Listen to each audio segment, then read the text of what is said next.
नगरसेवक होण्याचं तुमचं कारण काय? मी प्रभाग 6 मधून लढत आहे. माझा प्रभाग जो आहे 6 प्रभाग आहे. 6 प्रभागामध्ये बऱ्याच वर्षानंतर निवडणुका लागल्या, त्याबद्दल मी सर्व नगरसेवकांचे आणि प्रशासनाचे आभार मानतो. सध्या मी नगरसेवक लढण्याचं कारण म्हणजे लोकसंख्या वाढ भरपूर झालेली आहे आणि त्याच्यामुळे लोकांच्या सुविधा होत नाही आहेत. सुविधा अडचणीत पडलेल्या आहेत. त्यामुळे पूर्वीचे जे नगरसेवक रस्त्यांची कामं जी केले तर खड्डे सर्व काही गोष्टी आहेत, तर त्या काही नागरिकांच्या समस्या सुटत नाही.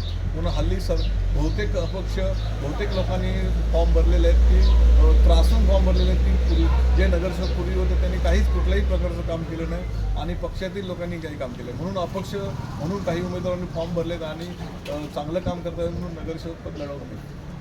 आणि उद्या समजा तुम्ही नगरसेवक म्हणून निवडून आलात तर त्यानंतर तुमची कार्य काय असतील? नगरसेवक म्हणून निवडून आल्यावर सोसायट्यांचे ड्रेनेजचे लाईन्स, पाणी, नळस हे सगळे गोष्टी ज्या आहेत त्या आपण परिपूर्ण कंप्लीट करू आणि इतर लोकांची काही समस्या आहेत त्या समस्या सोडवण्याचा प्रयत्न करू आणि रस्ते जे आहेत ते आपण सिमेंटचे रस्ते डांबरीकरण करू, स्ट्रीट लाईट या सर्व गोष्टी करू. वाहतुकीचा प्रश्न आहे, वाहतूक कोंडी आहे ते सोडू आणि या सगळ्या बसेसचा जो पर्याय आहे, बसेस आणि शाळेच्या बसेस यांच्यासाठी आपण काहीतरी व्यवस्था चांगली करू.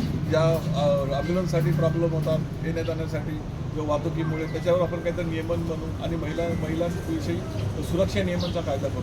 जय हिंद, जय महाराष्ट्र.